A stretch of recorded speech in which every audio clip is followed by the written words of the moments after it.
अस्सलाम वालेकुम। मेरा नाम है मकबूल अहमद और आप देख रहे हैं सदाए न्यूज वाराणसी। इस समय हम वाराणसी के लल्लापुरा में हैं और हमारे साथ जुड़ चुके हैं बारहों के सरदार बुनकर बिरादराना तंजीम बारहों के सरदार जनाब इदरीस साहब। बात करेंगे वक्फ बोर्ड को लेकर। जिस तरह से सियासी घमासान है उस सदन में जो इस तरह से लोग बेबाकी के साथ बयान दे रहे हैं और इस बिल को लेकर काफी ये भी चल रहा है कि कहीं ना कहीं नायडू भी तो पलट सकते हैं। ये इसमें संशोधन क्यों करना चाहती है सरकार, किस तरह से देखते हैं? सरकार की मंशा, जब से ये वर्तमान में सरकार आई है, उनकी मंशा मुसलमानों के प्रति कभी भी साफ नहीं रही है और वो हमेशा मुसलमानों के ऊपर किसी न किसी तरह के जुल्म सितम करने के लिए कोई ना कोई रास्ता अपनाया करते हैं। वक्फ बोर्ड का जो मामला है, तो वक्फ बोर्ड से उत्तर प्रदेश की सरकार और चाहे केंद्र की सरकार, उससे क्या मतलब है? क्यों जो है इसमें दखल अंदाजी देने की कोशिश की जा रही है कि इसमें गैर मुस्लिमों को रखा जाए, महिलाओं को रखा जाए। मुसलमान तो कभी ये नहीं कहता कि हमें जो है मंदिर की ट्रस्ट में रखा जाए या जो है किसी और भी धार्मिक ट्रस्ट में हमको जो है मेंबर बना के रखा जाए। ये तो कभी मुसलमान नहीं कहता। आप क्यों इस तरह की हरकत करते हैं? तो कहीं ना कहीं जो मुसलमानों की जो संपत्ति है उस पर ही लोग अपना संशोधन के नाम पर हक जताना चाहते हैं। देखिए, उनके पास कुछ बचा नहीं है। वर्तमान की सरकार ने जो कुछ इनके पास, सरकार के पास जो संपत्ति वगैरह थी आदिवासियों की या और भी जो समाज के लोगों की जो संपत्ति थी, उसको धीरे धीरे इन लोगों ने जो है अपने अंदर में लेकर के अडानी और अंबानी को दे दिया है। अब अडानी और अंबानी के पास को देने के लिए इनके पास कुछ नहीं बचा है, तो इसलिए वो जो है मुसलमानों की संपत्ति की तरफ रुख कर रहे हैं। वक्फ बोर्ड में वही संपत्ति है जो मुसलमानों को दान में दी गई है, चाहे वो मस्जिद हो, कब्रिस्तान हो, बारादरी हो, खानका हो, यही सब तो वक्फ बोर्ड में दर्ज है। किसी के प्रॉपर्टी तो वक्फ बोर्ड में दर्ज होती नहीं है। कोई भी अगर दे देता है, अगर किसी के पास कोई मतलब प्रॉपर्टी है, वो अगर उन्होंने दे दिया, किसी मस्जिद को दे दिया या मदरसे को दे दिया या खानका को दे दिया, तो उसको वक्फ बोर्ड में दर्ज किया जाता है। यही तो संपत्ति है बना है मुसलमानों के पास वक्फ बोर्ड में, क्या और क्या है? तो कहीं ना कहीं जो सरकार है उनके पास कोई मुद्दा नहीं, इसलिए वक्फ बोर्ड का मामला उठा रही है। जैसे ये वक्फ बोर्ड है, इसका कब से शुरू हुआ है और इससे मतलब मुस्लिम समाज को कितना फायदा है? वक्फ बोर्ड बने हुए सन 1936 में बना है। आजादी के पहले का वक्फ बोर्ड बना हुआ है। सरकार ने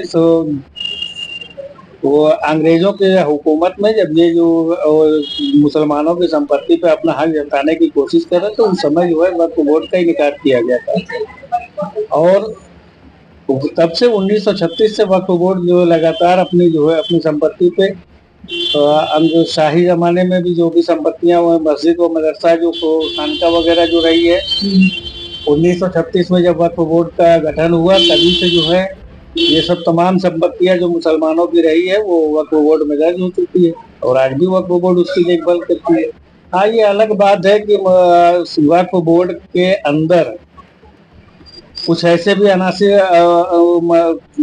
पसंद लोग हैं जो वक्फ की संपत्ति को अपनी संपत्ति बना करके बेचते रहते हैं। ऐसे लोगों के ऊपर अगर सरकार शिकंजा कसना चाहे तो हम उनका स्वागत करते हैं, और अगर वक्फ बोर्ड की प्रॉपर्टी को लेकर के अपने अंडर में लेना चाहते तो हम इसका विरोध करते हैं। तो जिस तरह से इस समय वर्तमान जो सरकार है उनके पास कोई मुद्दा है नहीं। हर इनकी जो चीज चल रहा है मुसलमानों पर, कभी लिंचिंग को लेकर अलग अलग तरीके से, अभी महिलाओं को लेकर सुप्रीम कोर्ट ने जो आदेश जाहिर किया कि उनको वो देना चाहिए 10,000 का भत्ता तलाकशुदा औरतों को। उसके बाद भी सुप्रीम कोर्ट की तरफ से एक नया आदेश आया जिसे हिजाब को लेकर भी कहा गया था कि हिजाब को लेकर जो फैसला आया, कितना समझते हैं? हिजाब को लेकर के तो सरकार को इसमें बोलना ही नहीं चाहिए। जैसे मिसाल के तौर पर अगर हम एक टॉफी खरीदते हैं तो टॉफी पे पन्नी वगैरह लगा रहता है, और अगर पन्नी वगैरह उस पर ना लगा हो तो टॉफी की खूबसूरती खत्म हो जाती है। इसी तरह औरतों के लिए, चाहे वो गैर मुस्लिम समाज की औरतें हो चाहे मुस्लिम समाज की औरतें हैं, अगर वो पर्दे में रहती हैं तो उनका जो है वो पर्दे में रहना जरूरी है। उसके अगर पर्दे में रहती हैं तो लोगों की निगाह जो है गलत तरीके से उनके ऊपर नहीं जाती है, और खुले में अगर रहती है तो उनके ऊपर जो है, जाहिर सी बात है कि खुले में रहेगी तो कुछ लोगों की निगाह गलत तरीके से उनके ऊपर जाती है। हिजाब वगैरह, पर्दा वगैरह तो करना जरूरी है, खासतौर से औरतों के लिए, चाहे वो हिंदू औरतें हों या मुस्लिम औरतें हों। और तो ये हो गया वो पर्दा के लिए। और उसके बाद लिंचिंग का जो मामला जहाँ तक है, तो इसमें सरकार को इंसाफ, सरकार खुद इसमें इन्वॉल्व है। एक तरफ जो है कांवड़ियों को पूरी छूट दी जा रही है, उल्लंघन कर रहे हैं, उनके ऊपर कोई जुल्म सिता, कोई कानूनी कार्रवाई नहीं की जा रही है।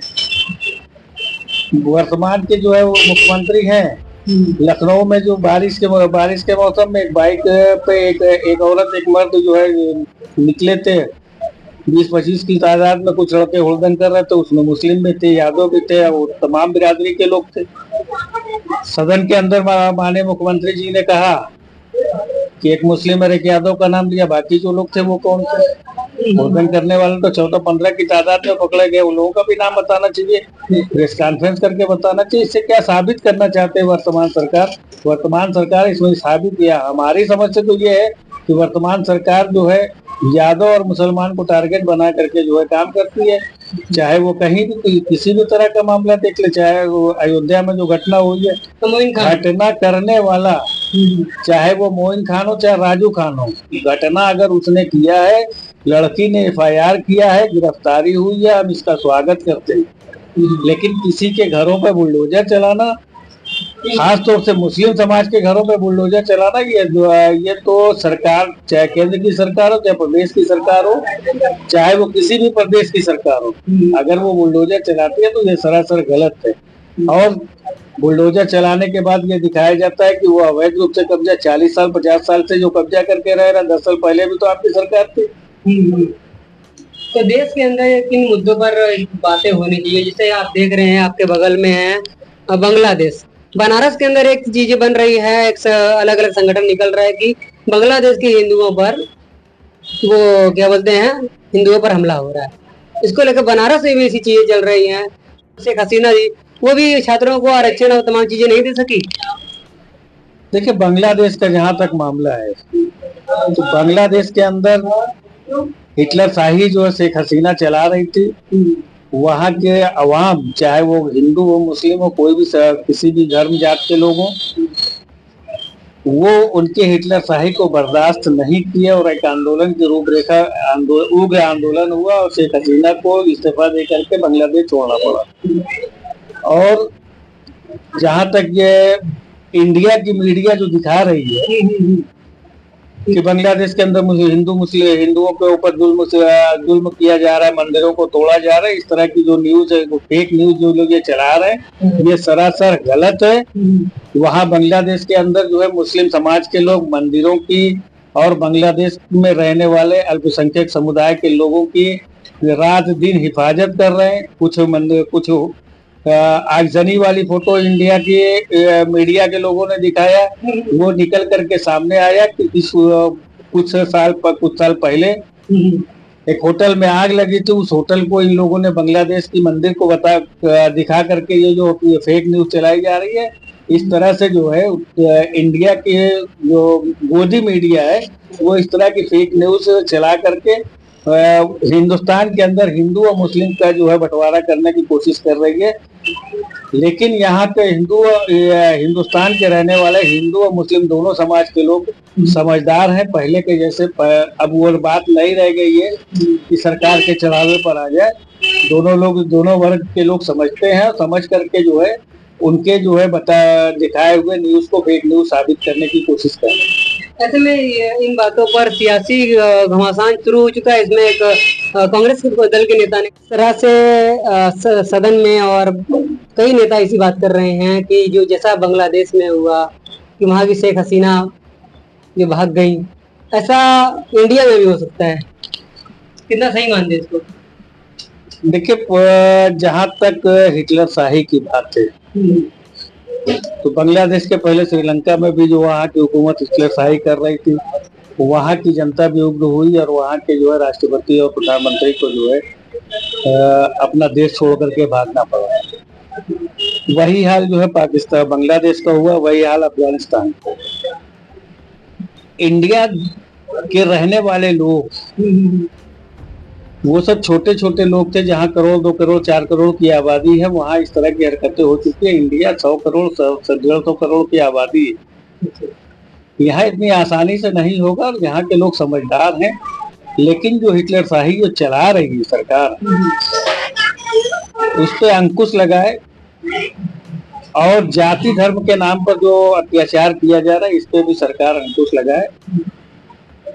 वरना जिस हिसाब से किसानों के आंदोलन जो पिछले साल हुआ और 700 से ज्यादा किसान जो मारे गए, शहीद हुए हैं, ऐसा ना हो कि वो किसान, और अभी भी किसान आंदोलनरत हैं, ऐसा ना हो कि उनके साथ जो इस तरह का जुल्म सितम जो हो रहा है, अगर किसान, छात्र और युवा अगर उग्र हो गए तो हो सकता है कि वो दिन हम लोगों को भी जो है देखना पड़ जाए।